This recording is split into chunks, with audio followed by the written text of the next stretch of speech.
ನಮಸ್ತೆ ಎಲ್ರಿಗೂ. Hi my dear student. C last ಕ್ಲಾಸಲ್ಲಿ ನಾವು hormones other than sex hormones, ಅದರಲ್ಲಿ ಎಂಡೋಕ್ರೈನ್ ಗ್ಲ್ಯಾಂಡ್ಸ್ ಆದಂತಹ thyroid, adrenal, pancreas and pituitary ಇದ್ರ ಬಗ್ಗೆ ಡಿಸ್ಕಸ್ ಮಾಡಿದ್ವಿ. ಸಿ ನೆಕ್ಸ್ಟ್ 7.8 ನೋಡಿ, role of hormones in completing the life history of insects and frogs. ಕೀಟಗಳು ಮತ್ತು ಕಪ್ಪೆಗಳ ಜೀವನ ಚಕ್ರ ಪೂರ್ಣಗೊಳಿಸುವಲ್ಲಿ, ಅಂದರೆ ಇನ್ಸೆಕ್ಟ್ಸು ಮತ್ತು ಫ್ರಾಗ್ ಇವುಗಳ ಲೈಫ್ ಸೈಕಲ್ ಪೂರ್ಣಗೊಳಿಸೋದ್ರಲ್ಲಿ ಹಾರ್ಮೋನ್ಸ್ದು ಏನು ಪಾತ್ರ ಇದೆ, ರೋಲ್ ಏನು? The role of hormones in completing the life history of insects and frogs. ಒಂದು ಕೀಟ ಮತ್ತು ಒಂದು ಫ್ರಾಗ್, ಕಪ್ಪೆಯ ಒಂದು ಜೀವನ ಚಕ್ರ, ಒಂದು ಲೈಫ್ ಸೈಕಲ್ ಪೂರ್ಣ ಆಗಬೇಕು. ಅದು ಮೊಟ್ಟೆಯಾಗಿ ಮರಿಯಾಗಿ ಅದು ಮತ್ತು ಅದು ಮತ್ತೊಂದು ಮರಿಗೆ ಜನ್ಮ ನೀಡಿ ಮತ್ತು ಅದು ವಯಸ್ಸಾಗಿ ಇದಿಷ್ಟು ಫುಲ್ ಲೈಫ್ ಸೈಕಲಲ್ಲಿ ಈ ಒಂದು ಫ್ರಾಗ್ಸ್ ಮತ್ತು ಇನ್ಸೆಕ್ಟ್ಸ್ನ ಲೈಫ್ ಸೈಕಲಲ್ಲಿ ಹಾರ್ಮೋನ್ಸ್ಗಳದ್ದು ರೋಲ್ ಏನು, ಪಾತ್ರ ಏನು ಅಂತೇಳಿ ನೋಡೋಣ. You have already learned about the life history of the silk moth and the frog. Already ನೀವು ಫ್ರಾಗ್ದು ಲೈಫ್ ಸೈಕಲು ಮತ್ತು ಸಿಲ್ಕ್ ಮಾತ್, ರೇಷ್ಮೆ ಪತಂಗದ ಹುಳುವಿನ ಒಂದು ಜೀವನ ಚಕ್ರವನ್ನು ಆಲ್ರೆಡಿ ನಾವು ಡಿಸ್ಕಸ್ ಮಾಡಿದ್ದೀವಿ. The caterpillar has to pass through various stages to become an adult moth. ಪತಂಗವಾಗಲು, ಒಂದು ಕ್ಯಾಟರ್ಪಿಲ್ ಆಗಲು ಅದ ಡಿಂಬವು ವಿವಿಧ ಹಂತಗಳ ಮೂಲಕ ಹಾದು ಹೋಗಬೇಕು ಅಲ್ವಾ? ಅನೇಕ ಸ್ಟೇಜಸ್ಗಳನ್ನ ಕ್ಯಾಟರ್ಪಿಲ್ಲರ್ಸ್, ಅದೊಂದು ಪತಂಗ ಆಗಬೇಕು, ಡಿಂಬ ಅಂದರೆ ವೇರಿಯಸ್ ಸ್ಟೇಜಸ್, ಅನೇಕ ಹಂತಗಳನ್ನು ಅದು ಹೋಗಬೇಕು. ಒಂದು ಅಡಲ್ಟ್ ಮಾತ್, ಪತಂಗ ಆಗಬೇಕು. ಮಾತ್ ಅಂದರೆ ಚಿಟ್ಟೆ ಆಗಬೇಕು ಅಂದರೆ. Recall from class 7 the stage of the life history of silk ಮಾತ್. 7th ಕ್ಲಾಸಲ್ಲಿ ನೀವು ಸಿಲ್ಕ್ ಮಾತ್ ಸ್ಟೇಜಸ್, ರೇಷ್ಮೆ ಪತಂಗದ, ರೇಷ್ಮೆ ಹುಳುವಿನ ಒಂದು ಜೀವನ ಚಕ್ರದ ಒಂದು ಹಂತಗಳನ್ನು ನೀವು ಡಿಸ್ಕಸ್ ಮಾಡಿದ್ದೀರಾ. Similarly the tadpole passes through certain stages become A frog. ಅದೇ ರೀತಿ ಫ್ರಾಗ್, ಕಪ್ಪೆ ಗೊದಮಟ್ಟೆ, ಒಂದು ಅದರ ಕಪ್ಪೆಯ ಒಂದು ಗೊದಮಟ್ಟೆ ಕಪ್ಪೆಯಾಗಲು, ಫ್ರಾಗ್ ಆಗೋದಕ್ಕೆ ನಿರ್ದಿಷ್ಟ ಹಂತಗಳ ಮೂಲಕ ಅದು ಹೋಗಬೇಕು. ಸರ್ಟೈನ್ ಸ್ಟೇಜಸ್ ಬಿಕಮ್ ಫ್ರಾಗ್, ಅದೊಂದು ಕಪ್ಪೆ ಆಗಬೇಕು ಅಂದರೆ ಟ್ಯಾಡ್ಪೋಲ್ ಅಂದರೆ ಅದು ಗೊದಮಟ್ಟೆ passes through a certain stage, ಗೊದಮಟ್ಟೆಯು ಕಪ್ಪೆಯಾಗಲು ನಿರ್ದಿಷ್ಟ ಹಂತಗಳ ಮೂಲಕ ಅದು ಹೋಗಬೇಕು.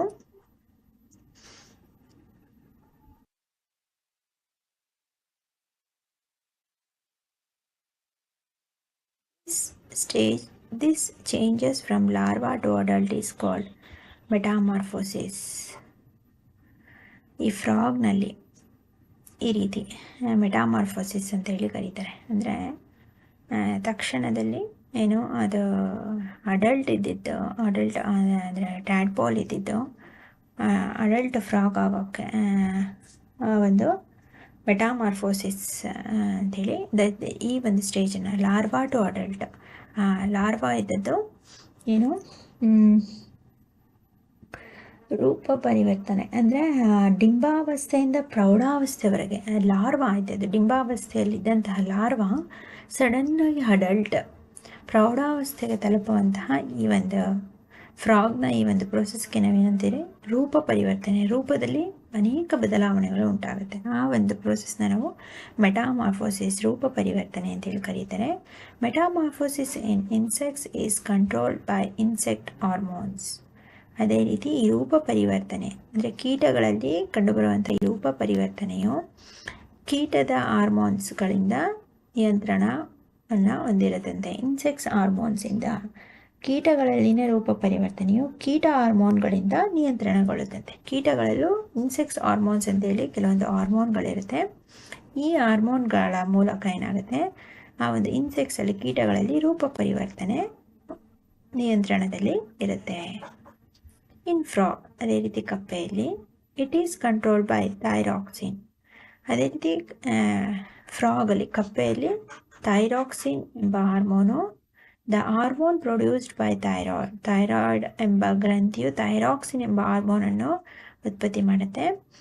The thyroxine production requires the presence of iodine in water. ಕಪ್ಪೆಗಳಲ್ಲಿ ಏನಾಗುತ್ತೆ, ಯಾವ ರೀತಿ ಕಪ್ಪೆಗಳಲ್ಲಿ ಹಾರ್ಮೋನು ಕಂಟ್ರೋಲಲ್ಲಿರುತ್ತೆ ಅಂದರೆ, ಥೈರಾಯ್ಡ್ ಎಂಬ ಗ್ರಂಥಿಯು ಥೈರಾಕ್ಸಿನ್ ಎಂಬ ಹಾರ್ಮೋನನ್ನು ಸೆಕ್ರೇಟ್ ಮಾಡೋದ್ರಿಂದ ಏನಾಗುತ್ತೆ, ಕಪ್ಪೆಗಳಲ್ಲಿ production required in the presence of iodine water, ನೀರಿನಲ್ಲಿ ಅಯೋಡಿನ್ ಉಪ್ಪಿನ ಅಂಶ ನೀರಿನಲ್ಲಿ ಇರುವಂತಹ ಕಪ್ಪೆಗಳಲ್ಲಿ ಅದನ್ನು ನಿಯಂತ್ರಣದಲ್ಲಿ ಇಟ್ಟಿರುತ್ತೆ. ಥೈರಾಯ್ಡ್ ಎಂಬ ಗ್ರಂಥಿಯಿಂದ ಥೈರಾಕ್ಸಿನನ್ನು ಉತ್ಪತ್ತಿ ಮಾಡಿ ಕಪ್ಪೆಗಳನ್ನು ತನ್ನ ನಿಯಂತ್ರಣದಲ್ಲಿ ಈ ಹಾರ್ಮೋನ್ಗಳು ಇಟ್ಕೊಂಡಿರುತ್ತೆ. ಅರ್ಥ ಆಯ್ತಾ? In water in which the tadpoles are growing does not contain sufficient water iodine, the tadpoles cannot become adult.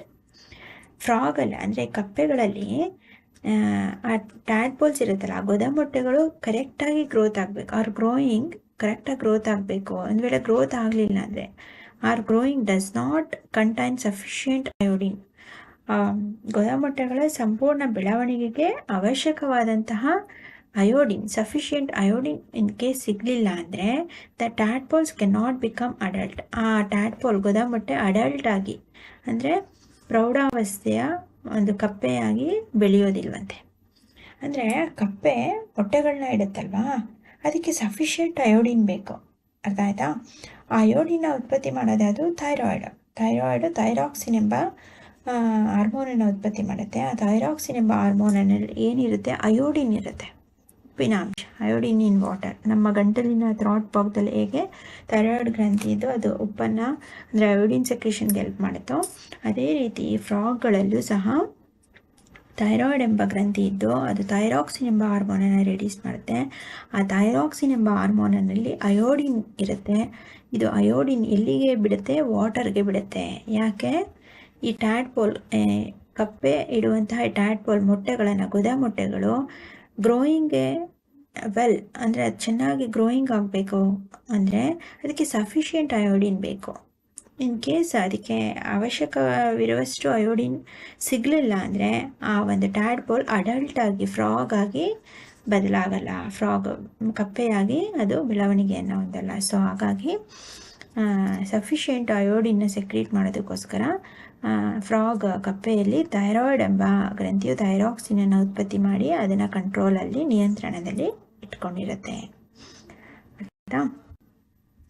C, if people do not have enough iodine in their diet, will they get goiter caused by lack of thyroxine?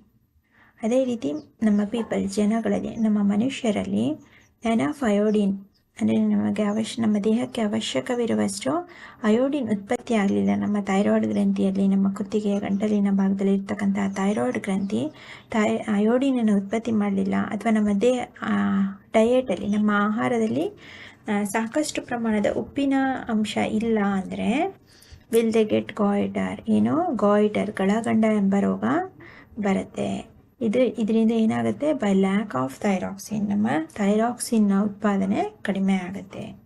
ಸಾಮಾನ್ಯವಾಗಿ ಈ coastal ರೀಜನ್ಸಲ್ಲಿ ಇರೋ ಪೀಪಲ್ಸ್ಗೆ thyroid goitre ಎಂಬ ರೋಗನೇ ಬರಲ್ಲ. ಯಾಕಂದರೆ ಅವ್ರು sea ಫುಡ್ಸ್ನ, ಸಮುದ್ರದಲ್ಲಿ ಸಿಗ್ತಕ್ಕಂತಹ ಸಮುದ್ರದ ಮೀನುಗಳಿರ್ಬೋದು, ಸಮುದ್ರದ ಕ್ರ್ಯಾಬ್ಸ್, ಹೇಡಿಗಳಿರ್ಬೋದು, ಅವುಗಳನ್ನ ತಿಂತಾರೆ. ಕೋಸ್ಟಲ್ ರೀಜನಲ್ಲಿರೋರಿಗೆ ಆ ಫುಡ್ಡಲ್ಲಿ ಸಾಕಷ್ಟು ಉಪ್ಪಿನ ಅಂಶ ಅವರ ಆಹಾರದಲ್ಲಿ ಸೇವಿಸ್ತಾರೆ. ತುಂಬ ಉಪ್ಪನ್ನು ಆಗಲಿ, ಸ್ವೀಟ್ ಆಗಲಿ, ಸಾಲ್ಟ್ ಆಗಲಿ ಅತಿಯಾಗೂ ತಿನ್ನಬಾರ್ದು, ಅತಿ ಕಡಿಮೆನೂ ತಿನ್ನಬಾರ್ದು. ಕಡಿಮೆ ತಿಂದರೆ ಸೆಕ್ರೀಷನ್ನೇ ಆಗಲ್ಲ, ನಮ್ಮ ದೇಹದಲ್ಲಿರ್ತಕ್ಕಂಥ ಹಾರ್ಮೋನ್ಸು ರೆಸ್ಪಾನ್ಸ್ ಮಾಡಲ್ಲ. ತುಂಬ ಜಾಸ್ತಿ ಆದರೂ ಸಹ ಅದು ಸಹ ಎಫೆಕ್ಟ್ ಆಗುತ್ತೆ. ಅರ್ಥ ಆಯ್ತಾ? ಸೊ ಹಾಗಾಗಿ ನಮ್ಮ ಆಹಾರದಲ್ಲಿ ನಿಯಮಿತವಾಗಿ ಸಾಕಷ್ಟು ಅಯೋಡಿನ್ನ ಅಂಶ ಎಲ್ಲರಿಗೂ ಬೇಕು. ಉಪ್ಪನ್ನು ನಾವು ಸ್ವಲ್ಪ ಪ್ರಮಾಣದಲ್ಲಿ ಸೇವಿಸಬೇಕು, ಅತಿಯಾದ ಉಪ್ಪನ್ನು ಸೇವಿಸಬಾರ್ದು. ನಾವು ತಿಂತಕ್ಕಂಥ ಸಾಲ್ಟಲ್ಲಿ ಅಯೋಡಿನ್ ಎಂಬ ವಸ್ತು ಇರುತ್ತೆ. ಸೊ ಹಾಗಾಗಿ ನಮ್ಮ ಆಹಾರದಲ್ಲಿ ರುಚಿಗೆ ಸಾಕಷ್ಟು ಉಪ್ಪನ್ನು ನಾವು ಸೇವಿಸಬೇಕು. ಅರ್ಥ ಆಯ್ತಾ? ಸೊ ಇದರಿಂದಾಗಿ ಥೈರಾಕ್ಸಿನ್ ಎಂಬ ಹಾರ್ಮೋನು ಆ್ಯಕ್ಟಿವೇಟ್ ಆಗುತ್ತೆ. ಅರ್ಥ ಆಯ್ತಾ? ಸಿ ನೆಕ್ಸ್ಟ್ ಆ್ಯಕ್ಟಿವಿಟಿ 7.3 ನೋಡಿ. Collect information from magazines or from doctors and prepare a note on the importance of consuming iodized salt. ನೀವು ನಿಮ್ಮ ಡಾಕ್ಟರ್ಸ್ ಹತ್ರ ಅಥವಾ ಮ್ಯಾಗ್ಝಿನ್ಗಳಲ್ಲಿ ಈ ಅಯೋಡಿನ್ ಕನ್ಸಂಪ್ಷನ್ ಅಥವಾ ಅಯೋಡೈಸ್ಡ್ ಸಾಲ್ಟ್, ಅಯೋಡಿನ್ ಯುಕ್ತ ಉಪ್ಪು, ಅದರ ಬಗ್ಗೆ ಒಂದು ಮಾಹಿತಿಯನ್ನು ಕಲೆಕ್ಟ್ ಮಾಡಿ. You can also look for this information on the internet. ನೀವು ಅಯೋಡಿನ್ ಇರ್ತಕ್ಕಂತಹ ಸಾಲ್ಟ್ ಯಾವ ರೀತಿ ಇರುತ್ತೆ, ಅದರಲ್ಲಿ ಎಷ್ಟು ಅಯೋಡಿನ್ ಪ್ರಮಾಣ ಇರುತ್ತೆ, ಇದನ್ನು ನೀವು ಇಂಟರ್ನೆಟ್ಟಿಂದನೂ ಗೂಗಲಲ್ಲೂ ಸಹ ಸರ್ಚ್ ಮಾಡಿದ್ರೆ ಸಿಗುತ್ತೆ. ಅಥವಾ ನಿಮ್ಮ ಡಾಕ್ಟರ್ಸು ಅಥವಾ ಕೆಲವೊಂದು ಮ್ಯಾಗ್ಝಿನ್ಸ್ಗಳಲ್ಲಿ ಎಷ್ಟು ಪ್ರಮಾಣದ ಅಯೋಡಿನ್ ಯುಕ್ತ ಸಾಲ್ಟನ್ನು ನಾವು ಕನ್ಸ್ಯೂಮ್ ಮಾಡಬೇಕು, ಅದರ ಇಂಪಾರ್ಟೆನ್ಸ್ ಏನು, ಅದರ ಪ್ರಾಮುಖ್ಯತೆ ಏನು, ನಮ್ಮ ದೇಹಕ್ಕೆ ಅದರಿಂದ ಆಗ್ತಕ್ಕಂತಹ ಲಾಭಗಳೇನು ಅನ್ನೋದ್ರ ಬಗ್ಗೆ ಒಂದು ಇನ್ಫಾರ್ಮೇಷನ್ನ ಕಲೆಕ್ಟ್ ಮಾಡಿ ಅಂತೇಳಿ.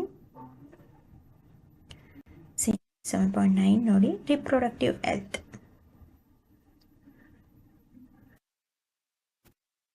ಸಂತಾನೋತ್ಪತ್ತಿ ಆರೋಗ್ಯ ಅಂದರೆ ರಿಪ್ರೊಡಕ್ಟಿವ್ ಹೆಲ್ತ್, ಸಂತಾನೋತ್ಪತ್ತಿ ಮಾಡಲು ಹೆಲ್ತ್ ಅನ್ನೋದು ಎಷ್ಟು ಇಂಪಾರ್ಟೆಂಟ್, ಆರೋಗ್ಯ ಎಷ್ಟರ ಮಟ್ಟಿಗೆ ಇರಬೇಕು ಅಂತೇಳಿ.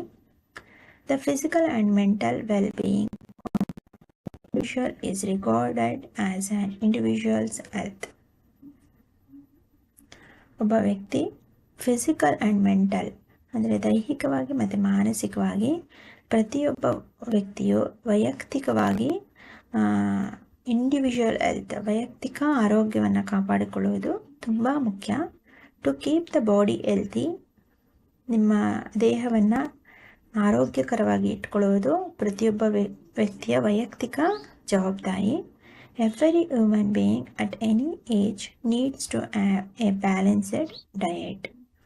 ಎವ್ರಿ ಹ್ಯೂಮನ್, ಪ್ರತಿಯೊಬ್ಬ ಮನುಷ್ಯನಿಗೂ ಅಟ್ ಎನಿ ಏಜ್, ಅವನ ಯಾವುದೇ ವಯಸ್ಸಿನಲ್ಲೂ ಅವನ ವಯಸ್ಸಿಗೆ ಅನುಗುಣವಾಗಿ needs to have a balanced diet, ಒಂದು ಸಮತೋಲನ ಆಹಾರ ಅಂತ ಏನು ಕರಿತೀವಿ. ಬ್ಯಾಲೆನ್ಸ್ಡ್ ಡಯಟ್ ಅಂದರೆ ಸಮತೋಲಿತ ಆಹಾರ ಅಂದರೆ ಆ ಆಹಾರದಲ್ಲಿ ಎಲ್ಲ ರೀತಿಯ ಪೌಷ್ಟಿಕಾಂಶವನ್ನು ಹೊಂದಿರುವಂಥದ್ದು ಸಮತೋಲನ ಆಹಾರ ಅಂದರೆ. ಬರೀ ಪ್ರೋಟೀನೇ ಇರೋದು, ಬರೀ ಫ್ಯಾಟೇ ಇರೋದು, ಬರೀ ಕಾರ್ಬೋಹೈಡ್ರೇಟ್ಸೇ ಇರೋದು, ಈ ಥರ ಅಲ್ಲ. ನಿಯಮಿತವಾದ ಒಂದು ಸಮತೋಲನದ, ಬರೀ ಯಾವಾಗಲೂ ಎಣ್ಣೆ ಐಟಮ್ನೇ ತಿನ್ನೋದು, ಬೊಜ್ಜನ್ನು ಬೆಳೆಸ್ಕೊಳ್ಳುವಂಥದ್ದು, ಅಥವಾ ಬರೀ ಡಯಟ್ ಫುಡ್ ಅಂತೇಳಿ ಎಣ್ಣೆ ಇಲ್ಲದೆ ಇರ್ತಕ್ಕಂಥದ್ದನ್ನೇ ತಿನ್ನೋದು, ಈ ರೀತಿಯೆಲ್ಲ ಎಲ್ಲವನ್ನು protein, carbohydrates, fibres, minerals, fat ಎಲ್ಲ ಇರ್ತಕ್ಕಂಥ ಬ್ಯಾಲೆನ್ಸ್ಡ್ ಡಯಟ್ ಅನ್ನೋದು ಪ್ರತಿಯೊಬ್ಬ ಮನುಷ್ಯನಿಗೂ ಅವಶ್ಯಕ.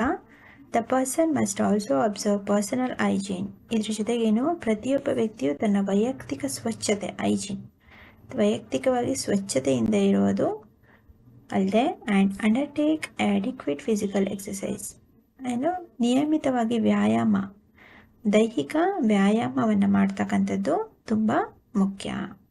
ಫಿಸಿಕಲ್ ಎಕ್ಸಸೈಸ್ ಇರಬೇಕು, ಅಥವಾ ಏನಾದರೂ ಒಂದು ವರ್ಕ್ ಇರಬೇಕು.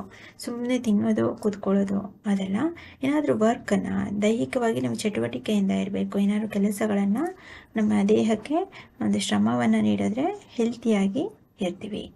ಡ್ಯೂರಿಂಗ್ ಅಡೋಲಸೆನ್ಸ್, ಹದಿಹರಿಯದಲ್ಲಿ, however these becomes even more essential as the body is growing. ಅದೇ ರೀತಿ ತಾರುಣ್ಯ ಅವಸ್ಥೆಯಲ್ಲಿ ಅಥವಾ ಹದಿಹರೆಯದವರಲ್ಲಿ these become even more essential ಅಂದರೆ ಇವೆಲ್ಲವೂ ಅಂದರೆ ಬ್ಯಾಲೆನ್ಸ್ಡ್ ಡಯಟು, ಪೌಷ್ಟಿಕಾಂಶಯುಕ್ತ ಸಮತೋಲಿತ ಆಹಾರ ಹದಿಹರೆಯದವರಿಗೆ ತುಂಬ ಮುಖ್ಯ. And more essential as the body is growing, ಅಲ್ಲದೆ ಅವರು ಹೈಜೀನ್, ಸ್ವಚ್ಛತೆಯನ್ನು ಕಾಪಾಡ್ಕೊಳ್ಳೋದು ಹದಿಹರೆಯದವರಿಗೆ ತುಂಬ ಇಂಪಾರ್ಟೆಂಟು. ಅವರು ಸಹ ಫಿಸಿಕಲ್ ಎಕ್ಸಸೈಸ್, ಬಾಡಿ ವರ್ಕ್ ಚೆನ್ನಾಗಿ ಅವರು ಆ್ಯಕ್ಟಿವ್ ಆಗಿರ್ತಾರೆ ಅಡೋಲಸೆನ್ಸಲ್ಲಿ, ಹದಿಹರೆಯದವರಲ್ಲಿ. ಹಾಗಾಗಿ ಅವರು ಚೆನ್ನಾಗಿ ವರ್ಕ್, ಬಾಡಿಗೆ ಎಕ್ಸಸೈಸನ್ನು ಮಾಡೋದ್ರಿಂದ ಅವರ ಬಾಡಿ ಗ್ರೋಯಿಂಗ್, ಅವರ ದೇಹದ ಬೆಳವಣಿಗೆ ಚೆನ್ನಾಗಾಗುತ್ತೆ. ಅಡೋಲಸೆನ್ಸ್ನವರು ಈ ಬ್ಯಾಲೆನ್ಸ್ಡ್ ಡಯಟನ್ನು ತಗೊಳ್ಳೋದು, ಸ್ವಚ್ಛತೆಯಿಂದ ಇರೋದು, ಹೈಜೀನ್ ಆಗಿರೋದು ಆ್ಯಂಡ್ ಫಿಸಿಕಲ್ ಎಕ್ಸಸೈಸ್ನ ಮಾಡೋದ್ರಿಂದ ಅವರ ಬಾಡಿ ಗ್ರೋತ್ ಆಗುತ್ತೆ, ಅವರು ಹೆಲ್ತಿಯಾಗೂ ಸಹ ಇರ್ತಾರೆ. ಅರ್ಥ ಆಯ್ತಾ? ಓಕೆ ಮೈ ಡಿಯರ್ ಸ್ಟೂಡೆಂಟ್, ಇಷ್ಟರಲ್ಲಿ ಏನಾದರೂ ಡೌಟ್ಸ್ ಇತ್ತು, ಅರ್ಥ ಆಗಲಿಲ್ಲ ಅಂದರೆ ಅದನ್ನು ನೆಕ್ಸ್ಟ್ ಕ್ಲಾಸಲ್ಲಿ ಡಿಸ್ಕಸ್ ಮಾಡೋಣ. ವೀಡಿಯೋಸ್ನ ಆದಷ್ಟು ನಿಮ್ಮ ಫ್ರೆಂಡ್ಸ್ಗಳಿಗೆ ಶೇರ್ ಮಾಡಿ ಆ್ಯಂಡ್ ಸಬ್ಸ್ಕ್ರೈಬ್ ಮಾಡ್ಕೊಳಕ್ಕೆ ಹೇಳಿ. ಅವರು ಸಹ ಈಸಿಯಾಗಿ ಅರ್ಥ ಮಾಡಿಕೊಂಡು ನೋಟ್ಸ್ ಮಾಡ್ಕೊಂಡು ಕಲಿತ್ಕೊಳ್ಳಿ. Science is not a tough subject. ಅರ್ಥ ಆಗಲಿಲ್ಲ ಅಂದರೆ ಸ್ವಲ್ಪ ಕಷ್ಟ ಆಗುತ್ತೆ ಅಷ್ಟೇ. ಅರ್ಥ ಮಾಡಿಕೊಂಡ್ರೆ ಇದು ನಮ್ಮ ಬಗ್ಗೆ ನಾವು ಸ್ಟಡಿ ಮಾಡೋದು, ಮತ್ತು ನಮ್ಮ ಸುತ್ತಮುತ್ತಲಿನ ಪರಿಸರದ ಬಗ್ಗೆ ಸ್ಟಡಿ ಮಾಡೋದೇ science. It's very easy. So ಹಾಗಾಗಿ ಪ್ಲೇಲಿಸ್ಟ್ನ ಚೆಕ್ ಮಾಡಿ, ಒಂದು ಲೆಸನ್ ಕಂಪ್ಲೀಟ್ ವೀಡಿಯೋಸ್ ಇರುತ್ತೆ. ಆದಷ್ಟು ಆಡಿಯೋನ 2-3 ಟೈಮ್ ಕೇಳಿ. ಹೋಮ್ವರ್ಕ್ ಕ್ವಶನ್ಸ್ಗೆ ನೀವೇ ಆನ್ಸರ್ ಮಾಡಿ, ಇಂಪಾರ್ಟೆಂಟ್ ವರ್ಡ್ನ ಅಂಡರ್ಲೈನ್ ಮಾಡ್ಕೊಳ್ಳಿ. ಓಕೆನಾ? ಓಕೆ ಮಾಡಿ ಸ್ಟೂಡೆಂಟ್, ಇವತ್ತಿನ ಹೋಮ್ವರ್ಕ್ ಕ್ವಶನ್ಸ್ನ ತಗೊಳ್ಳಿ.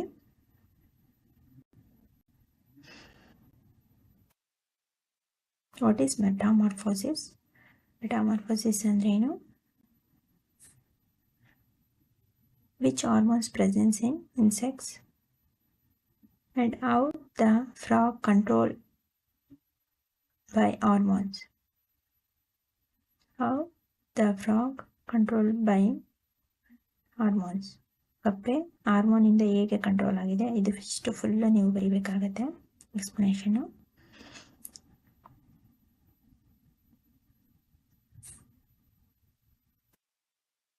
Why the frogs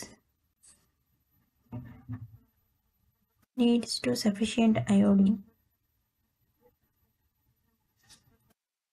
ಕಪ್ಪೆಗೆ ಯಾಕೆ ಸಫಿಷಿಯೆಂಟ್ ಆಗಿ ಅಯೋಡಿನ್ ಬೇಕು ಅಂತೇಳಿ, ಇದಕ್ಕೆ ಇದೆ answer. The tadpole are if the water in which, ಇಲ್ಲಿಂದ ಬರೀಬೇಕಾಗುತ್ತೆ. What happens the people do not take sufficient iodine in the diet.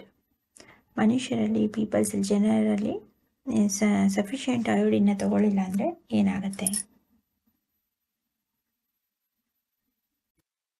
Y we consume iodised salt.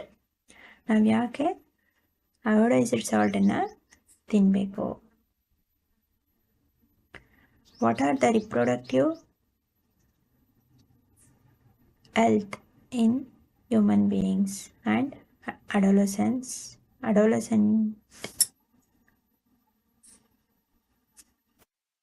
adolescents people. ಅದೇ ಅರಿಯದ ಮಕ್ಕಳು adolescents in adult. Why the reproductive what are the reproductive health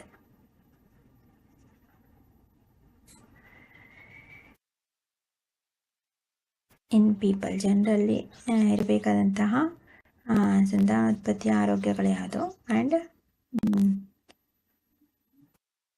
why the reproductive health is essential to adolescents. ಹದಿಹರೆಯದವರಿಗೆ reproductive health ಯಾಕೆ essential, ಅವಶ್ಯಕ ಅಂತೇಳಿ ಈ ಕ್ವೆಶನ್ನ ಬರೀರಿ. ಇದು ಆ್ಯಂಡ್ ವಾಟರ್ ಅನ್ನೋದಕ್ಕೆ ಅಂದರೆ ಬ್ಯಾಲೆನ್ಸ್ಡ್ ಡಯಟ್ ಇರಬೇಕು, ಹೈಜೀನ್, ಇದನ್ನು ಬರೀರಿ. ಓಕೆ ಮಾಡಿ ಸ್ಟೂಡೆಂಟ್, ಇಷ್ಟರಲ್ಲಿ ಏನಾದರೂ ಅರ್ಥ ಆಗಲಿಲ್ಲ ಅಂದರೆ ಡಿಸ್ಕ್ರಿಪ್ಷನಲ್ಲಿ ಕಮೆಂಟ್ ಮಾಡಿ ಆನ್ಸರ್ ಮಾಡ್ತೀನಿ. ಓಕೆನಾ? Okay, thank you.